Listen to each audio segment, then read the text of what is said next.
Today we are doing something different. So we're going to do some meta mapping together. Now we also use colors. So yellow in our world means bright yellow means haven't started, orange means working on, green means done. Internally, purple can mean put on a website. So your spreadsheet is going to look like this, right? You get the information. If you're a company, you get the contractor to fill this out, right? This is just, hey, this is what we're doing. Now, meta mapping, you basically will go, now what we do is we'll put the current meta description title URL, we'll put the existing keyword, we'll hide these if we ever share these with the clients to get approvals and things. That was not hiding, that was deleting, just so you know. So hiding, and then you'll get a little arrow. Now, if you're ever looking for how to do things, you can click on the help button in Excel or in Google Sheets and just type in hide and you'll like, I think you can group things together. So yours looks like this. Yeah. And what I've done here is made it so it calculates the title and the description for you. If it's under a word count, it'll be red. If it's over, it'll be red. You want to stay for the title 60 characters max, less on a phone. And for the meta, it's 120 on a phone is the max and to 155. So you can edit and change this sheet however you like. We do this so that we can have a link to the keyword research so we can show clients what we're doing. Not that they'll ever look at it. The other issue with clients is you're going to do all this work and then sometimes they're going to change it, and that is up to them. However you want to run your business, right? You could say no. Some people would say no because it won't help their SEO if they change a lot of what you're doing. And I'll explain why. But what we've done, you can see we've hidden some cells. You can see the yellow not worked on. If I look at this sheet, I can say, okay, the keyword has been approved. The meta description has been approved. Is it completed on the website? Completed page, not completed. So not on the website yet. And if you scroll down, you can see, okay, so this keyword's been approved. This one hasn't. Sometimes I will get it approved. Like I'll even get the keywords approved by the clients. Some clients will want you to just do it. So you have to ask them when you're being hired is, do you want approvals? Now, the thing is always good to get a second set of eyes on things, right? The keyword might not be front facing, but the title, meta description, and URL are. So it is good to get permission to get approval. If you don't get approval and there's something wrong, it's your fault. If you get approval and something's wrong, it's their fault. So it's important. People are particular about this. So we're going to work through the meta mapping today. So we've already got the keyword. Now, how did we get the keyword? We did the keyword research, right? Over here. Little arrow, keyword research. There's some notes. And we actually link to Google Search Console keyword research. And if we do Google Keyword Planner, we actually link to that as well. So we're looking at the keywords. We picked a keyword for the page, or somebody else has, and we reviewed it. And we're looking for high impressions and low position between 1 and 20. So those are your keywords. That's first line of defense. If there is a click-through rate, that's the third thing you want to look at, right? So, because if you have a low click-through rate and there's lots of impressions and your position's on page 1 to page 2, that's what you want to do. But we've already gone through the keyword research. So this is the step where you have two options. You can take your keyword research and you can go optimize the page. And then you can do the meta descriptions, titles, URLs, redirects, alt tags. Or you can have your keyword. And what we do is we have our keyword. we first do the meta descriptions, titles, URLs. Then we'll go into the on-page SEO. So it is your choice on what works best for you. And as an SEO, one of your critical decisions is the fact that you are going to troubleshoot things. That is going to be part of your job as an SEO. So this is our Google Sheet. Now, the things you're going to run up against is, what if the client's writing a blog post every week, right? Then do I go in every week and track this? Yeah. You can look at us. We have 86 pages, right?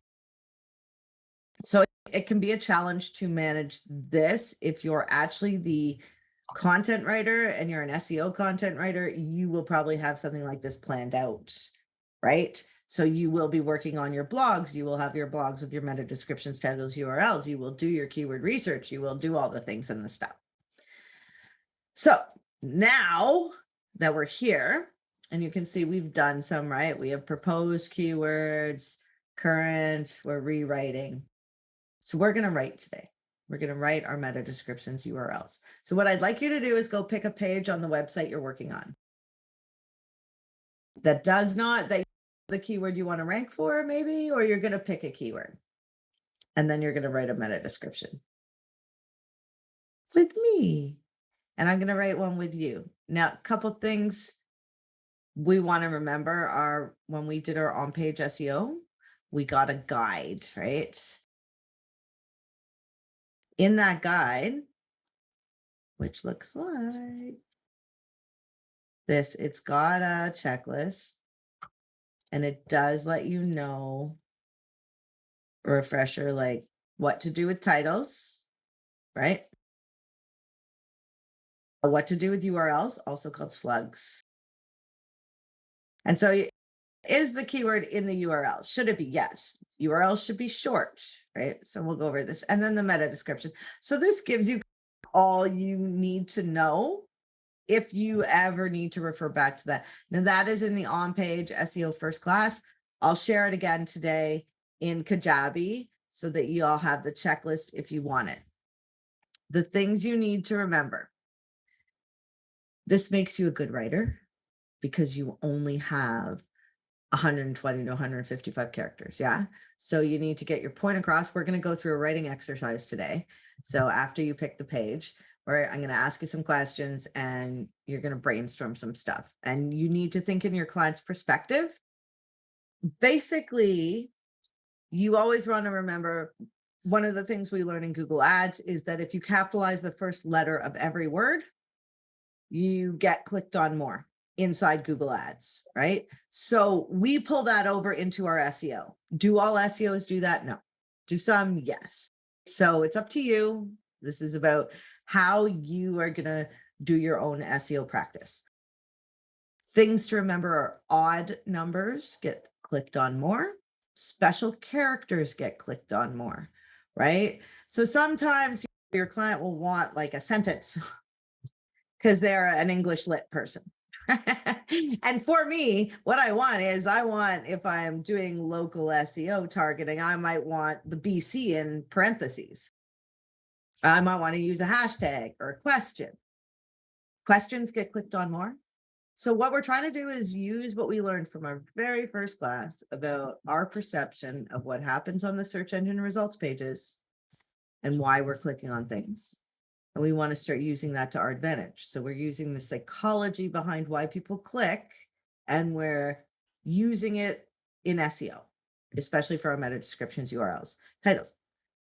Keywords have to be at the front, or should be at the front of the title of the meta description. Keywords should be in the URL. If you have a really long keyword, technically it's said that shorter URLs get clicked on more. So these are all things to take into account, and you do have to use your judgment. Now, check this fun stuff out. I have all these beautiful questions to ask you, because one of the things that we all struggle with is how to put ourselves in our client's shoes. So we're going to go in a little scenario, and you grab a pen and paper or whatever you're using, because we are going to go through a brainstorming exercise, and then we'll write our meta descriptions, titles, URLs for that page. But I thought this would help because it's really hard to move into SEO mindset with the user So your client's user as the person you're speaking to.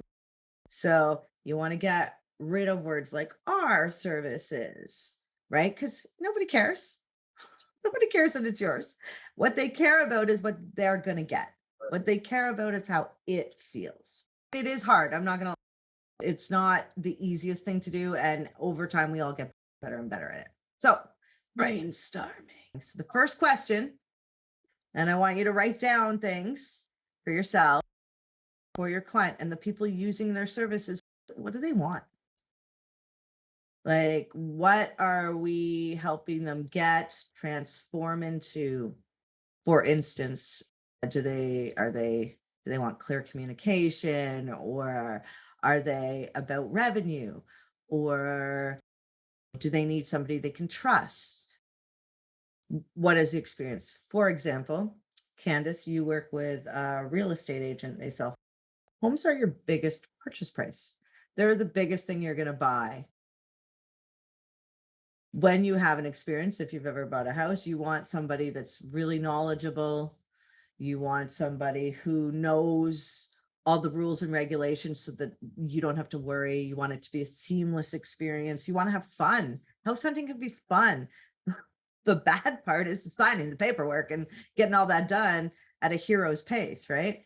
Michelle, you have students that come to your business who want to now, and you want to talk to specific people who are wanting to change careers or improve their career options. So we want to speak to that, right? So you got to ask, you got to write down, what do you want? Do you want to stop worrying about money and get the education you need to never have to worry about a job again or be self-employed? So that's it. The first one's, what do you want? The second question is the problem. What is keeping them from getting what they want? How are we? Can you just clarify, is this what your client wants or what the users of your client's website want? User of your client's website. Okay, thank you. Yeah. It's a hard one, right? Because you're working for a client who is trying to get their people. When you have to understand your client's people. And that's why that question form we ask at the beginning of a relationship really helps us understand the business a lot more. And because clients know what their clients want, but they sometimes are in the weeds like we all are, and it's hard to put yourself there. So the second question is the problem. What's keeping your client from getting what they want? Is it a money issue? Is it a time issue? Do they not know where to look? Do they need someone to talk to? Yeah. What's their story? This is why oftentimes we get an avatar, right? Like Sarah, and Sarah's 20 to 30, and Sarah has a small child, and all the things and the stuff. So we can actually try to speak in the language. That's why I've told you all this before. You got to start telling all your clients all the time. You want to ask people how they found the business, right? Like when people show up to your business, how did they find you? You know, what they searched, any questions they ask, you write them down and keep them forever because you're speaking in the client's words. Now, a small trick is to go over to Google, because Google tells all, and go search for reviews for a business, either the business you're working for or their competitors, and see what the people are saying. Take what the people are saying and maybe put it in your ad. Exceptional service, timely, professional. Yeah, okay. So the problem, what's keeping the client from getting what they want? And then how does the problem make them feel? What's the root cause of the problem? Is it stress about money? Is it being afraid they'll have no house to buy? What if they can't get their hands on the product?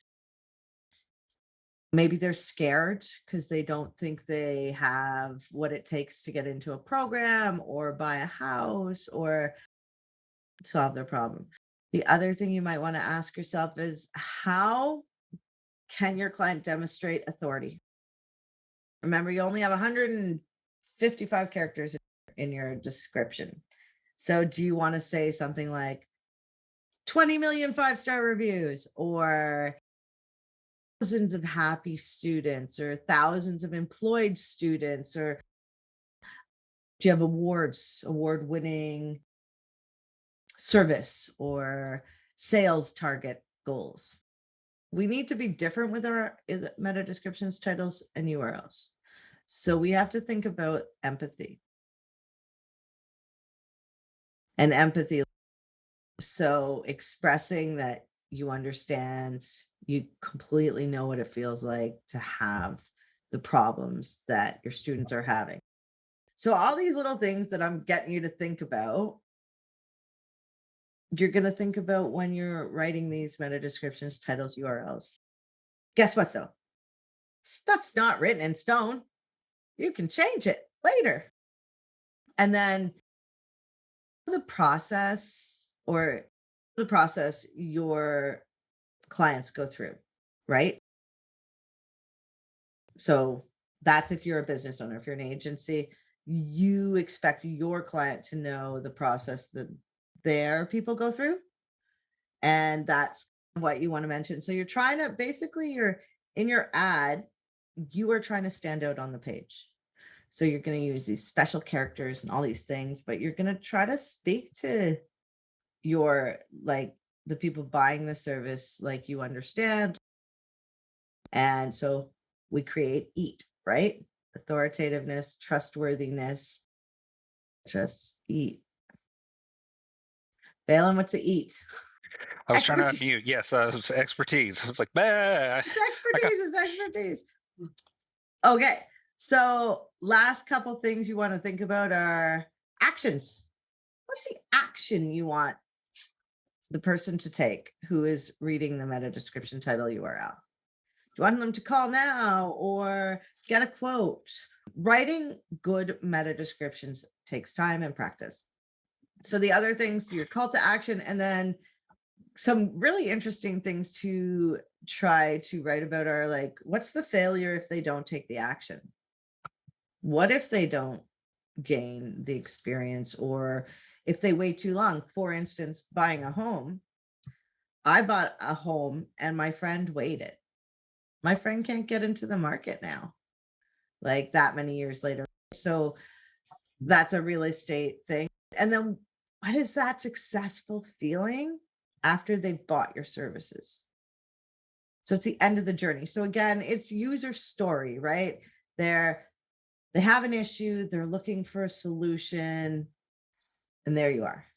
You understand their issue, you can speak to the issue, and you are writing a solution. So we know that people react more to loss aversion than they do to positive things, which isn't great as a human tendency. However, you can utilize that to your advantage. So psychology plays a huge part in this, right? So besides the psychology of what people are seeing with the numbers, questions, and titles and URLs, you're speaking to actual people. Every click to your website is generally a person, sometimes a bot, but generally a person. And so you need to speak to them like they're people and like you understand. So, for example, just an example, this client is an amazing client. Most of their industry does not do SEO. Their keywords are pretty simple for the most part. But look, so what you want, projection mapping agency is the keyword, yeah? So there's 2 keywords. It's the homepage. I say you can have up to 4 on the homepage. It's really hard to put 4 keywords in a meta description, title, and URL. You're never going to change the homepage URL. It's always going to be the .com /. So we have a 1 in here. Everything is pretty much capitalized mostly. I did not do this. I would correct it. Proposed. Now you can, no, still contact us today. Right there's your call to action to get started.